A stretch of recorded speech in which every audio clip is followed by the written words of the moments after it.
Ini salah satu target utama kami tadi malam. Ini adalah brankas bawah tanah, dengan uang tunai dan emas jutaan dolar. Hizbullah membangun bunker ini, tepat di bawah rumah sakit ini. Di sini ada ratusan juta dolar tunai.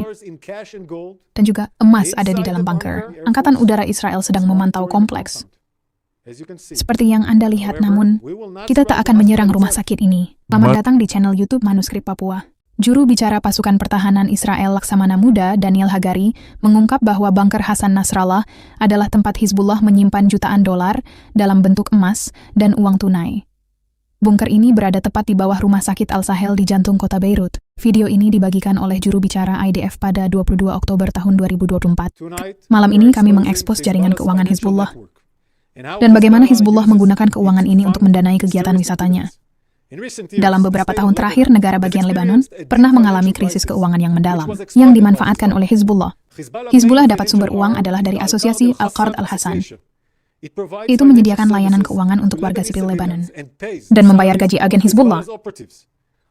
Al-Qard Al-Hasan yang melanggar hukum internasional disetujui oleh Amerika Serikat dan negara barat lainnya. Jaringan keuangan Hizbullah ini didasarkan pada dua sumber pendapatan utama. Uang dari rezim Iran dan uang dari orang-orang Lebanon. Pasukan terbaik Iran mentransfer uang ke Hizbullah dari minyak Iran yang dijual di Suriah. Iran juga mengirimkan koper uang tunai dan emas dengan pesawat ke kedutaan Iran di Beirut dan kemudian langsung pergi ke Hizbullah. Hizbullah juga membangun pabrik di Suriah, di Lebanon, di Yaman, dan di Turki, yang memberikan pendapatan untuk operasi terorisnya. Unit Hizbullah berjumlah 4.400 unit mengelola jaringan keuangan ini. Itu dijalankan oleh Jafraksir, juga dikenal sebagai Sheikh Salah, sampai dia tersingkir dalam serangan yang tepat di Beirut, tepatnya di awal Oktober. Hari ini dalam serangan tepat lainnya di Suriah. Kami telah melenyapkan penggantinya. IDF tidak akan mengizinkan Hizbullah untuk berkumpul kembali dan mempersenjatai diri kembali, dan tidak hanya dalam hal ini. Dan tidak hanya uang Iran ini digunakan untuk membunuh orang Israel. Itu juga mengancam ekonomi Lebanon.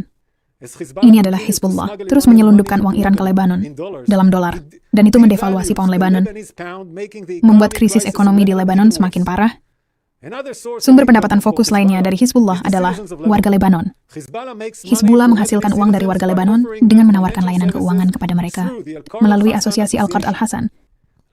Tadi malam, kami meminta warga sipil Lebanon untuk pindah, keluar dari senjata jauh dari istananya, fasilitas keuangan di seluruh Lebanon, termasuk di area gelap. Kami menerbitkan peringatan ini dalam bahasa Arab, di media sosial dan juga melalui saluran lain. Angkatan Udara Israel melakukan serangkaian serangan yang tepat tentang perjuangan keuangan Hizbullah ini. Ini salah satu target utama kami tadi malam. Ini adalah brankas bawah tanah, dengan uang tunai dan emas jutaan dolar. Uang itu digunakan untuk membiayai Hizbullah untuk serangan terhadap Israel. Lemari besi ini kami temukan di bawah bangunan tempat tinggal. Serangan kita akan merendahkannya. Kemampuan Hizbullah untuk membiayai serangannya terhadap Israel. Malam ini saya akan mendeklasifikasi kecerdasan di situs yang tidak kami hancurkan, di mana Hizbullah memiliki jutaan dolar dalam emas dan uang tunai, di bunker Hasan Nasrallah. Di mana bunker itu berada? Langsung di bawah rumah sakit Al-Sahel di jantung kota. Dari Beirut di Dahlia ini adalah rumah sakit. Dari kedua sisi Anda dapat melihat pintu masuk dan keluar.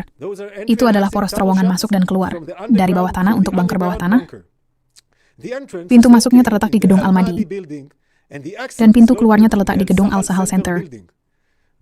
Ini adalah bunker yang berisi kamar, tempat tidur, dan infrastruktur untuk masa inap yang lama, dan kemampuan untuk mengarahkan pertempuran dari bawah tanah. Hizbullah membangun bunker ini tepat di bawah rumah sakit ini.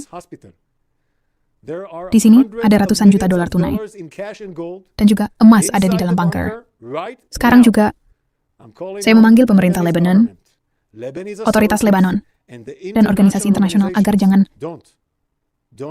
izinkan Hizbullah menggunakan uang itu untuk teror dan untuk menyerang Israel. Udara Israel, Angkatan Udara Israel sedang memantau kompleks. Seperti yang Anda lihat, namun kita tak akan menyerang rumah sakit ini. Saya ingin menekankan, kami tidak berperang dengan rakyat Lebanon. Kita sedang berperang dengan teroris Hizbullah, dan kami akan terus beroperasi melawan Hizbullah, sehingga penduduk Israel Utara akan dapat kembali ke rumah mereka. dalam keselamatan dan keamanan. Terima kasih. Salam saudara-saudara yang diberkati oleh Tuhan. Itulah dia video cuplikan yang baru saja kita simak tadi videonya. Kiranya bangsa Israel diberkati dan dilindungi oleh Tuhan, dijauhkan dari mara bahaya. Dan kiranya bangsa ini semakin besar dan diberkati Tuhan, seperti yang sudah dijanjikan Tuhan di kitab para nabi dan juga di kitab-kitab perjanjian baru, bahwa bangsa Israel adalah bangsa pilihan Tuhan, bangsa yang diberkati oleh Tuhan. Siapa yang memberkati mereka, maka mereka akan diberkati, dan siapa yang mengutuki mereka, maka mereka akan dikutuki. Nah, perkataan ini langsung datang dari Tuhan yang Maha Kuasa lewat nabi-nabinya. Apa yang difirmankan oleh Tuhan pasti terlaksana dan tergenapi. Itu sebabnya bagi bangsa-bangsa lain yang mendukung teroris Hizbullah untuk melenyapkan Israel, berhentilah melakukan itu, karena itu tidak akan menjadi berkat bagimu dan bagi negaramu, tetapi akan menjadi kutuk bagimu dan bagi negaramu. Begitu juga dengan NKRI, Negara Kesatuan Republik Indonesia, jangan juga melakukan hal yang sama, karena hal itu bukan hanya merugikan dirimu, tapi akan merugikan bangsa Indonesia, merugikan masyarakatmu yang ada di Indonesia. Kita tidak bisa melawan Tuhan. Apa yang sudah ditetapkan Tuhan, itu akan terjadi dan terlaksana. Tapi biarlah kita sebagai NKRI menjadi penengah di balik apa yang terjadi saat ini, sehingga hal itu tidak berdampak bagi Indonesia. Teman-teman, hanya ini yang bisa saya bagikan. Kiranya video yang saya bagikan boleh menjadi berkat bagi kita, boleh memberikan pelajaran penting bagi kita, supaya kita jangan melakukan kesalahan sebelum hal itu terlambat.